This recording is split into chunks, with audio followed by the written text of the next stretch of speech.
আসলে মানুষ যে এত নিকৃষ্ট এত খারাপ হতে পারে আপনি মনে করেন স্বচক্ষে না দেখলে কখনো বোঝা সম্ভব। এই যে আমাদের বাড়ির কতগুলা হাঁস দেখেন কি অবস্থা হলো। এই যে আসলে স্বচক্ষে না দেখলে বিশ্বাস করা যাবে না।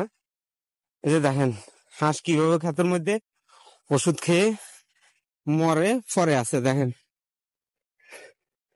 এই দেখছেন এক একটা হাঁস দেখেন এই হাঁসগুলা ওষুধ খেয়ে মরে পড়ে আছে। এই ক্ষেতটার মধ্যে ওষুধ দেওয়া হয়েছে, তবে আমাদেরকে বলে নেই ওষুধ দেওয়ার সময়। তো এই কারণে হাঁসে তো আর বুঝে না যে এখানে গেলে তাদের মৃত্যু হবে। কিন্তু এই হাঁসগুলো এখানে আসার পরে এই ক্ষেতটার মধ্যে আধারের জন্য খাদ্যের জন্য এসেছিল। আসার পরে এই হাঁসগুলা সবগুলা হাঁস 6টা হাঁস আমাদের মৃত্যুবরণ করছে। তো আমাদের বাড়িটা আমি দেখাই আপনাদেরকে, একটা ক্ষেত পরে আমাদের বাড়িটাই দেখেন।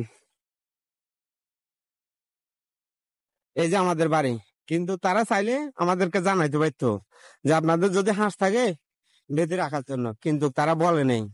এই যে আমাদের বাড়ি এটা দেখেন, আমি দেখাই। এই যে বাড়ির দক্ষিণ পাশে একটা ক্ষেত পরে এখানে এই যে সেলু মেশিন আছে, মেশিনটার পরে ক্ষেতটাতে ওষুধ দিয়ে আমাদের হাঁসগুলা মেরে ফেলছে। তো মেরে ফেলছে বলতে আমাদেরকে যদি বলতো তারা যে আমাদের ধান ক্ষেতের মধ্যে রোয়া খেতে আমরা ওষুধ দিতে আসি, তোমাদের হাঁসগুলা বেঁধে রাখো, কিন্তু আমাদেরকে বলা হয় নাই। কিন্তু আমাদের এখন সবগুলা হাঁস এখানে দেখেন কিভাবে মরে পড়ে আছে। এই যে দেখেন আমার ছেলেরা এসেছে খোঁজার জন্য হাঁস কেন বাড়িতে যাইতে আসে না, হাঁসগুলা কোথায়। বাড়িতে কয়েকটা হাঁস গেছে আর হাঁসগুলা যাইতে আসে না। তখন আমি এদিক দিয়ে আসার সময় দেখলাম যে সবগুলো এখানে পড়ে আছে। তো আমি চিন্তা করলাম এখানে অবশ্যই ওষুধ দিছে। তো আমি আপনাদেরকে ওষুধগুলা দেখাই। দেখেন ভালো করে, এই যে দেখা যায় লাল এগুলা, এই ওষুধগুলা দেওয়ার পরে আমাদের হাঁসে খেয়ে মারা গেছে। হাঁসও তো আর বুঝতে পারে না যে এখানে আইলে তাদের মৃত্যু হবে, এখানে ওষুধ দেওয়া হয়েছে। এই কারণে হাঁস এসে গেছে এখানে, আসার পরে তো মৃত্যুবরণ করছে।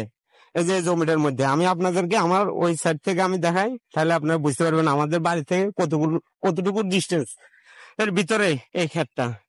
এই দেখেন ওষুধগুলা, এই যে দেখেন, এই যে ওষুধ দিছে যে দেখেন।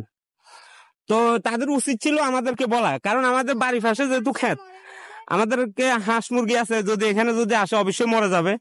তারা যদি বলতো তাহলে আমরা হাঁসগুলা বেঁধে রাখতাম, কিন্তু আমাদেরকে বলা হয় নাই, আমরা বেঁধেও রাখতে পারি নাই। আমরা তো জানি না এখানে ওষুধ দিছে। কিন্তু আজকে আমাদের 6টা হাঁস মারা গেছে, এই ক্ষতিপূরণ কে দিবে আমাদেরকে? তো আমি আল্লাহর কাছে বিচার দিলাম, আসলে বিচার করণের মালিক আল্লাহ। আল্লাহর কাছে বিচার দেওয়া ছাড়া আমাদের আর কোনো এখানে কিছু করার নাই, কারণ তারা আমাদেরকে না বলে এখানে ওষুধ দেওয়ার কারণে তো আজকে আমাদের হাঁসগুলো মারা গেছে। আসলে মানুষ যে এত নিকৃষ্ট এত খারাপ হতে পারে আপনি মনে করেন স্বচক্ষে না দেখলে কখনো বোঝা সম্ভব না।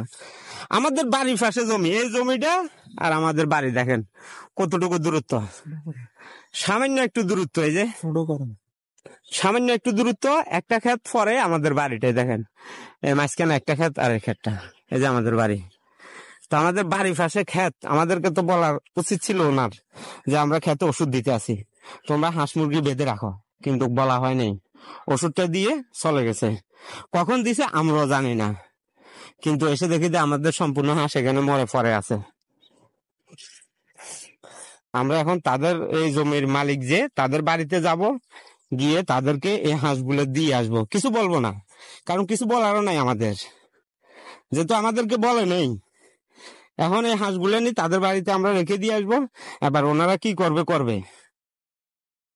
সবাই ভিডিওটা শেয়ার করে দেন, যেহেতু বুঝতে পারে আসলে গ্রাম দেশে এরকম ঘটনা ঘটে, ফরায় ফরায় ঘটে।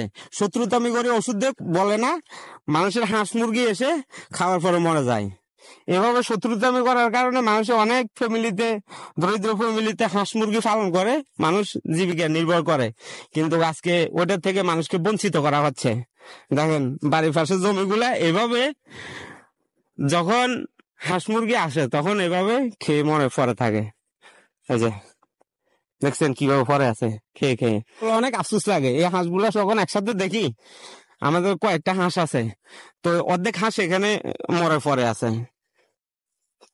কি করব আমি নিজেও বুঝি পাচ্ছি না। এখন এই মৃত্যু হাঁসগুলো দিয়ে কি করব?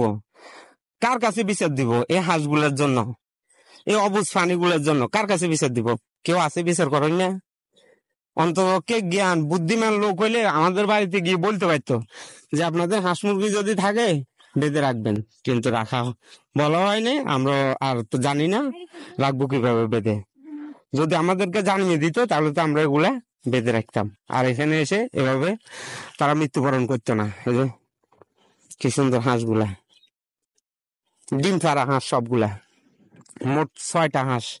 এই যে জমিটা দেখেন, কুশিয়াল ক্ষেতের পাশে, আমাদের বাড়ি থেকে একটা ক্ষেত পরে, এই যে এই ক্ষেতটা। ওকে, সবাই ভিডিওটা শেয়ার করেন, যেহেতু এরকম দুর্ঘটনা যেহেতু আর কারো যেহেতু না ঘটে, সবাই যেহেতু সতর্ক হয়, যেহেতু কোনো কিছু বিষ প্রয়োগ করবার আগে খেতে আশেপাশে বাড়িঘর থাকলে যেহেতু জানিয়ে দেওয়া হয়, বলি দে যে আমরা বিষ প্রয়োগ করতে আছি ক্ষেতের ভিতরে, আপনারা হাঁস মুরগি থাকলে বেঁধে রাখুন। তো সবাই দৃষ্টি আকর্ষণ, সবাইকে খেয়াল রাখতে হবে জমিনের বীজ দেওয়ার আগে, বীজ প্রয়োগ করার আগে আশেপাশে বাড়ি আছে কিনা খোঁজ খবর নিয়ে হাঁস মুরগি আছে কিনা তাদেরকে জানিয়ে দেওয়ার জন্য বিশেষভাবে আমি অনুরোধ জানাচ্ছি বীজ প্রয়োগ করার আগে। আসসালামু আলাইকুম।